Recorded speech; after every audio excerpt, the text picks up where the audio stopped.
Hey everyone, hope you're doing well. My name is Samuel Gately, and what I wanted to do today was give a quick reading of part of chapter 1 of the Fire Eye Refugee, which is, I think, a really fun tale about a finder of lost children in a fantasy setting who sort of functions as a kind of detective in a noir style crime story, but it's got a lot of fantastical elements mixed in.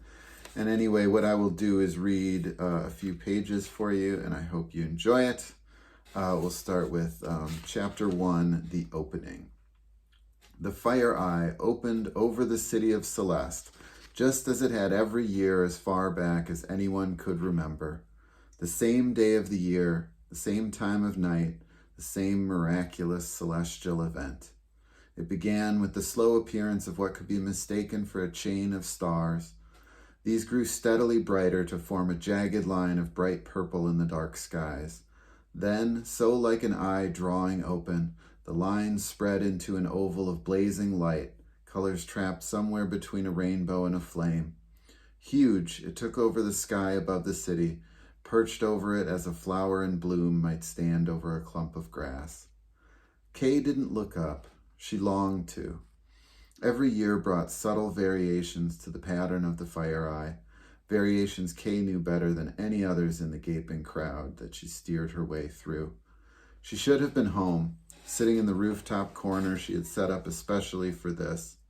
Instead, a job offer had come in from a man it was unwise to ignore, accompanied by instructions to meet him atop the stairs, which overlooked the gathering on the plaza. This left Kay working her way through the crowd, ignoring the shifting light on the cobblestones below her and the gasps of children and visitors seeing the Fire Eye from Celeste for the first time.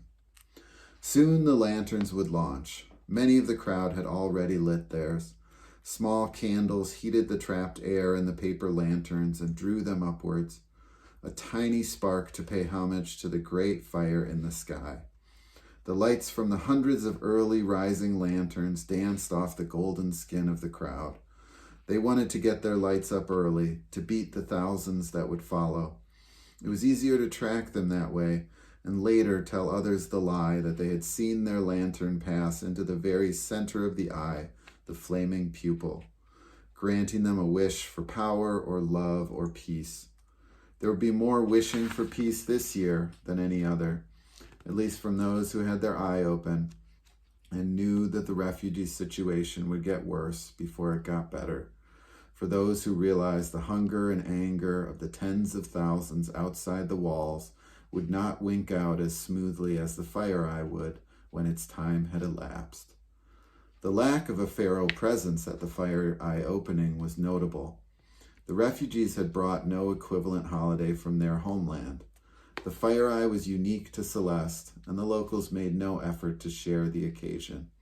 There was profit to be made from pharaoh gold, one thing they'd packed in abundance, but the goal seemed in agreement that the sense of community brought about by the opening would only be strained by a pharaoh presence, the way their presence had strained everything else.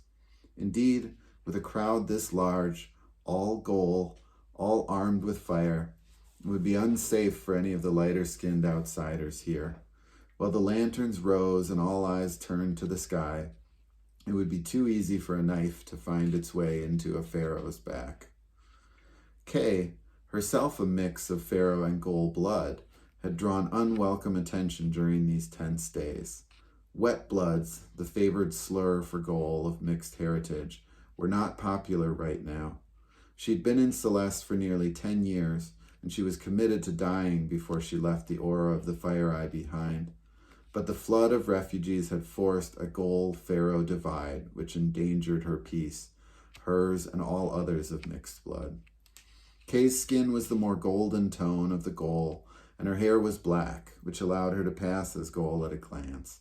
But a closer look revealed sharp features more in line with the pharaoh. Smaller eyes, a hawkish nose. She kept her hair neatly trimmed at shoulder length, just long enough to swing free in the Gaul fashion for women, but easy to pull back when she needed to move quickly. She wore a dark blue cloak pulled around her to hide her lithe frame and the weapons she carried. Kay looked past the crowd to the stairs where she was summoned tonight. Her plan had been to arrive for the meeting early, to scope the crowd and have an escape route ready. 2 men guarded the entry of the long stairs, which ended in the Goet Overlook, where Ban Terrell was waiting. She had yet to learn much about where she was headed. The crowd had slowed her, and if the meeting went bad, she had no escape plan in place. The men gave her a move-on gesture as she approached, clearly expecting her. They wore a common dark gray color of slightly varied styles of coat, not uniforms, but pretty close. She climbed the stairs slowly, trying not to look up at the fire eye above her. She would take it in later. It would wait. She needed her senses at the top, where another 2 guards waited. Kate didn't know enough about Ban Terrell. She was unsure whether his people would be best treated as a gang, a family, or a company. Given their disciplined stances and spacing, there was definitely a martial component. She had to assume any of his men would kill her at a look from him. She knew Ban Terrell was both respected and feared, enough so that she wasn't saying no to this invitation, and she would find it hard to say no to whatever job he was offering her.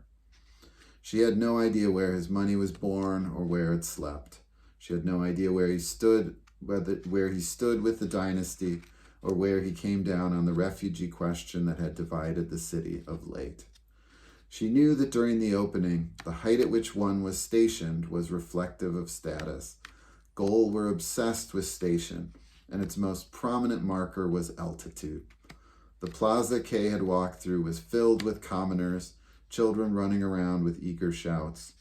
The rich and noble were atop the various buildings and higher plazas surrounding the main, or overlooks like this one. At the palace, the dynasty would have carefully chosen the elevation of each guest based on their contributions during the last year and anticipated ability to carry that level of effort forward. The Goet Overlook was crowded with more gray coats. It had none of the festive atmosphere one could see below. Ban Terrell stood at the far end of the space, resting both hands on the crumpled remnants of the rampart which surrounded the overlook. A beautiful choice, maybe the best Kay had seen, for a viewing of the fire eye. All eyes were on Ban Terrell as he quietly looked at the skies, some personal communication between him and the celestial event.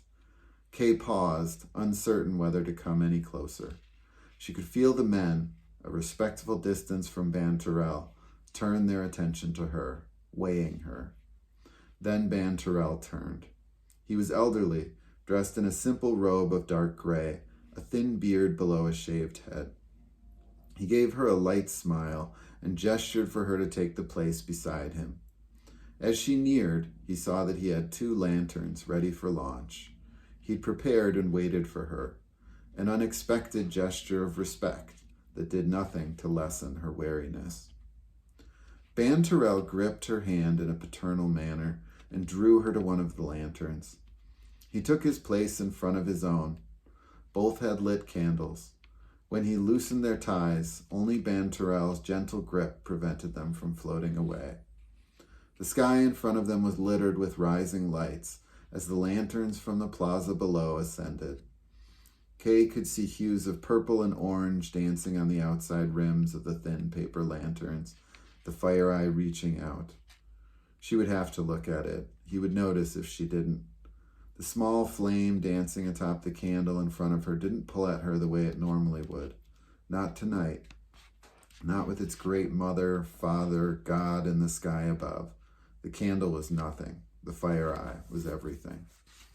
As she released her lantern, following Ban Terrell's lead, she lifted her eyes. There it was, just above her. The light hit her and burrowed deeper, filling her head with its song. She felt her body melt, become one with that perfect fire in the sky, her dream, her savior. No one else understood the gift they'd been giving. The fire she'd chased her whole life was painted above, unafraid and beautiful. Her mouth fell slack. her eyes filled with tears. This was why she tried to be alone every night when the fire eye opened. She was dimly aware that Ban Terrell was waiting for her to pull her attention away from the fire eye. She closed her eyes reluctantly, still seeing the fiery pattern on the inside of her lids for a moment, and turned to face him. If he saw wetness on her cheeks, he ignored it. "I was told you find children." Kay nodded, but he was already looking back out over the city. "Thank you for answering my summons. I hope the timing wasn't too inconvenient. I have always enjoyed the opening, a wonderful time for reflection on the past, as well as the beginning of something new." He paused for a long time. "I also love Celeste. I love seeing the joy and spirit of the opening reflected out there." Gave a sweeping gesture to the plaza below. "What do you see when you look out there?" Kay shrugged. "I see a much-needed release, a step away from everyone's concerns." "And what are everyone's concerns?" Her eyes shifted to the west. Thousands of lights floated in the sky above Celeste. Beyond the city walls, it was dark. The fire eye went uncelebrated amongst the refugees. The Pharaoh fought a battle with starvation and chaos. The people she had once called her own, from a land that had once been her miserable home, now badly wanted to follow her through its gates. Ban Terrell was watching her closely. "I understand you have Pharaoh blood. Does it cause you pain to see them suffer?" A long pause. "Yes," Kay said. "There were some who treated me kindly long ago, though I have no idea how many of those I knew survived the war." "Why did you become a finder of children?" It was a question Kay fielded often. The ones who hired her, the desperate parents and grandparents, the scared friends, the fretting relations, all were full of mistrust. To invite one into a story involving a missing child was to expose your weakness. It told a stranger of your willingness to sacrifice for their return. It let someone untrustworthy into your circle and you could be conned.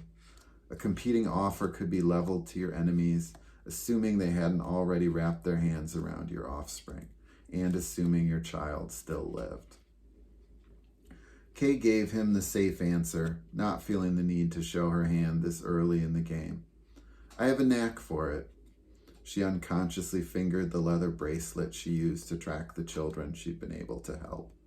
One notch in the leather for each child she'd brought home. "Hard to argue with your success. I have made some quiet inquiries around the city.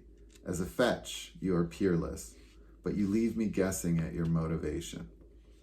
She looked at him long, feeling the pressure he radiated, his men around him, the fire eye ignored in the sky. She was being evaluated, but if anyone here was not being upfront about motivation, it was Ban Terrell, so she kept quiet. Finally, he turned back to the view, bringing strong, weathered hands up to rest on the rocky ledge before them. There was a more relaxed lean to his stance. "Her name is Leah Jordine. She is of mixed blood, a Pharaoh mother named Maggie Jordine, a Goal father. She is 12. "When did you see her last?" Kay asked. He didn't like being inserted into the narrative and distanced himself with his response. "Last report on her was 18 months ago, before the Winden siege began. She was tall for her age with reddish hair." "What can you tell me about the mother?" "If she's alive, she is likely somewhere out there. She's in her middle 40s. He looked to the darkness in the west. The mother was not unskilled in food preparation and had worked enough in Ferris to achieve modest recognition. She would have been placed near the kitchens.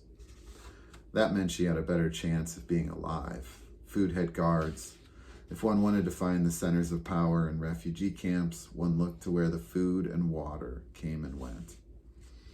"If I can find them, do you want me to approach them? Do they know you're looking? Will they know your name?" "See to their immediate security and then give me their location. Keep my name out of all stages of your investigations. I have powerful enemies." "I charge," Kay began, but he waved her off. "Sort the details out with Yamar," Ban Terrell said, turning away from her while gesturing to the closest man. Kay glanced at him. Yamar wore the sharp gray uniform. He was a head taller than the others, and he had hands with long fingers folded in front of him, his gaze lowered. Kay turned back to Ban Terrell. What about the father's name? Good luck in your search was the only answer she got. And with that, the meeting was over. So that's the first few pages of chapter 1 of the FireEye Refugee. I hope you enjoyed that. I hope you feel like checking it out. It's available on Amazon. Thanks so much for watching.